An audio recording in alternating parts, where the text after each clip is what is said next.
মৎস্য অধিদপ্তরে বিশাল একটি চাকরি নিয়োগ বিজ্ঞপ্তি প্রকাশ করা হয়েছে, যেখানে 284টি পদ খালি রয়েছে। কোন কোন পদে লোক নিয়োগ করা হবে এবং আপনারা যারা চাকরির নিয়োগ বিজ্ঞপ্তির জন্য অপেক্ষা করছেন, আপনাদের জন্য এই ভিডিওটি অত্যন্ত গুরুত্বপূর্ণ। আমরা আপনাদেরকে আজকে বিস্তারিত জানিয়ে দেব মৎস্য অধিদপ্তরে কোন পদে কতজন লোক নিয়োগ করা হবে এবং চাকরির যোগ্যতা কি লাগবে এবং আবেদন ফি, আবেদন প্রক্রিয়া কি কি। পুরো ভিডিও জুড়ে আমাদের সঙ্গে থাকতে হবে। আর আপনাদেরকে বলবো, আপনারা যারা আমাদের চ্যানেলে এখনো নতুন, অবশ্যই চ্যানেলটিকে সাবস্ক্রাইব করতে হবে। আর যারা অলরেডি করেছেন, আপনাদেরকে ধন্যবাদ জানিয়ে আমরা আজকের মূল ভিডিওতে চলে যাব।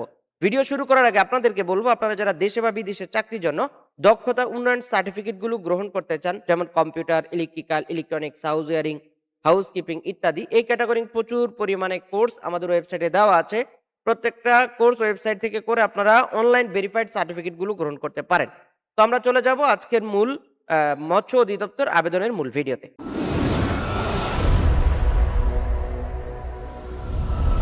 তো আমরা চলে আসলাম মৎস্য অধিদপ্তরের মূল সার্কুলারে। আমরা দেখতে পাচ্ছি নিয়োগ বিজ্ঞপ্তি, গণপ্রজাতন্ত্রী বাংলাদেশ সরকার মৎস্য ও প্রাণী সম্পদ মন্ত্রণালয়ে 4/12/2025 তারিখে এই স্মারকে সংখ্যক পত্রের অনুমোদন পত্রের বর্ণিত মৎস্য অধিদপ্তরের রাজস্ব খাতভুক্ত বর্ণিত নিম্ন পদসমূহে সম্পূর্ণ অস্থায়ী ভিত্তিতে নিয়োগের লক্ষ্যে পদের পার্শ্বে বর্ণিত শর্তে যোগ্যতা সম্পন্ন ব্যক্তি প্রকৃত বাংলাদেশ নাগরিক অর্থাৎ বাংলাদেশি নাগরিকদের নিকট হতে অনলাইনে দরখাস্ত আহ্বান করা যাচ্ছে।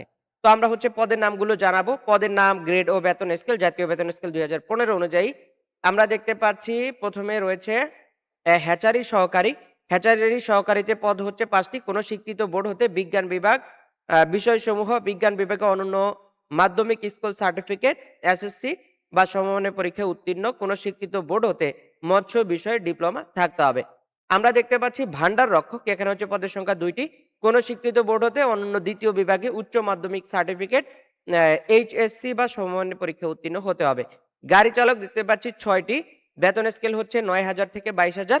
তো আমরা কোনো স্বীকৃত বোর্ড হতে জুনিয়র স্কুল সার্টিফিকেট, জিএসসি সমমানের পরীক্ষা উত্তীর্ণ, 2 বছরের কাজের অভিজ্ঞতা এবং বাংলাদেশের সড়ক পরিবহন কর্তৃক বিআরটিএ কর্তৃক প্রদত্ত গাড়ি চালানোর ভারী বা হালকা বৈধ লাইসেন্স থাকতে হবে। অফিস সহকারী কাম কম্পিউটার মুদ্রাক্ষরিক। এখানে আমরা দেখতে পাচ্ছি 16 গ্রেড, তারপর পদের সংখ্যা 135। এখানে আবারও বলি, অফিস সহকারী কাম কম্পিউটার মুদ্রাক্ষরিক।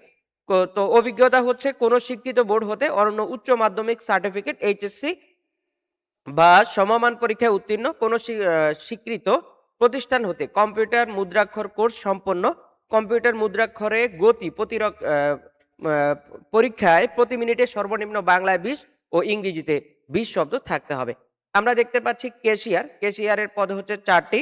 কোন স্বীকৃত বোর্ড হতে বাণিজ্য বিভাগে উচ্চ মাধ্যমিক সার্টিফিকেট, এইচএসসি বা সমমান পরীক্ষা উত্তীর্ণ কোন স্বীকৃত প্রতিষ্ঠান হতে basic computer course, MS Word, MS Excel, email এবং ইন্টারনেট ব্যবহারে সম্পন্ন হতে হবে।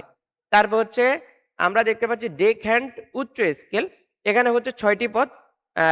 ইনল্যান্ড মাস্টার বিষয়ে 2য় শ্রেণীর সার্টিফিকেট অফ কম্পিউটার প্রাপ্ত, সার্টিফিকেট অফ কম্পিটেন্সি, সংশ্লিষ্ট কাজে 2 বছরের বাস্তব অভিজ্ঞতা থাকতে হবে। অফিস সহায়ক আমরা দেখতে পাচ্ছি 126টি পদ। এখানে কোনো স্বীকৃত বোর্ড হতে মাধ্যমিক স্কুল সার্টিফিকেট, এসএসসি বা সমমানের পরীক্ষা উত্তীর্ণ হলে আপনার আবেদন করতে পারবেন। অনলাইনে আবেদন ফর্ম পূরণের নিয়মাবলী ওয়েবসাইট দেওয়া আছে। অনলাইনে আবেদন পরীক্ষার ফি জমাদানের তারিখ সময় 18/2/2026 সকাল 10টা হতে আবেদন জমাদানের শেষ তারিখ 15/3/2026 বিকাল 5টা। তো 18/2 অর্থাৎ আজকে কত তারিখ? আজকে 13 তারিখ। তা আপনারা যারা আবেদন করবেন 18 তারিখ থেকে আবেদন শুরু এবং পরের মাসের অর্থাৎ মার্চের 15 তারিখ পর্যন্ত আবেদন করা যাবে। তো আপনারা যারা আবেদন করবেন আবেদন করতে পারেন। আবেদন করার জন্য অবশ্যই অনলাইনে আবেদন করতে হবে এবং আপনারা যারা অনলাইনে আবেদন করার প্রক্রিয়াটা জানতে চান, আবেদনের নিয়ম জানতে চান, সেটার ভিডিওটা চান, আপনারা অবশ্যই আমাদেরকে কমেন্ট করবেন। একজন কমেন্ট করলেও একজনের কমেন্টের মূল্যায়ন করে আমরা সেই ভিডিওটা তৈরি করব। তো আমরা এখন কি করব? আমরা আসলে দেখব ফি কত করে নেওয়া হবে। আমরা দেখতে পাচ্ছি এখানে ক্রমিক নাম্বার, এখানে দেখতে পাচ্ছি 2টি ফি বাবদ 1 হতে 6 নং ক্রমিকের পদসমূহের জন্য 100 টাকা ও টেলিটক সার্ভিস চার্জ 12 টাকা, টোটাল 112 টাকা। এবং আমরা দেখতে পাচ্ছি ক্রমিক নং 7 সমূহে পদের জন্য 50 টাকা ও টেলিটক সার্ভিস চার্জ 6 টাকা, টোটালি 56 টাকা মাত্র। অনধিক 72 ঘন্টার মধ্যে জমা দিতে হবে। এবং হচ্ছে আমরা দেখতে পাচ্ছি ক্ষুদ্র নৃগোষ্ঠী, শারীরিক প্রতিবন্ধী ও তৃতীয় লিঙ্গ প্রার্থীরা আবেদন ফি বাবদ 50 টাকা এবং হচ্ছে 6 টাকা ব্যাট চার্জ সহ এখানে হচ্ছে 56 টাকা দিতে হবে। তো এখানে যারা প্রতিবন্ধী, শারীরিক প্রতিবন্ধী, ক্ষুদ্র নৃগোষ্ঠী, তৃতীয় লিঙ্গের তারা যতগুলোতে আবেদন করবেন প্রত্যেকটার আবেদন ফি 50 টাকা প্লাস হচ্ছে 6 টাকা ভ্যাট। তো সেই সূত্রে 56 টাকা আসে। আর হচ্ছে জেনারেল যারা তাদেরকে ক্রমিক অনুযায়ী যে সিরিয়াল দেওয়া আছে সেই সিরিয়াল অনুযায়ী হচ্ছে তাদের আবেদন গ্রহণ করা হবে। তো আপনাদেরকে বলবো আপনারা যারা এই ক্যাটাগরির ভিডিও নিয়মিত চান অবশ্যই আমাদের চ্যানেলটি সাবস্ক্রাইব করতে হবে। আর আপনারা যারা দেশে বা বিদেশে চাকরির জন্য দক্ষতা উন্নয়ন সার্টিফিকেট গুলো গ্রহণ করতে চান আমাদের স্ক্রিনে দেওয়া হোয়াটসঅ্যাপ নাম্বার অথবা ওয়েবসাইট ভিজিট করতে পারেন। প্রচুর পরিমাণে কোর্স আমাদের ওয়েবসাইটে দেওয়া আছে। কোর্সগুলো করে আপনারা খুব সহজে অনলাইন ভেরিফাইড সার্টিফিকেট গুলো গ্রহণ করতে পারেন। তো আজকের মতো বিদায় নিচ্ছি। দেখা হচ্ছে আমাদের পরবর্তী কোনো আপডেট ভিডিওতে। আসসালামু আলাইকুম।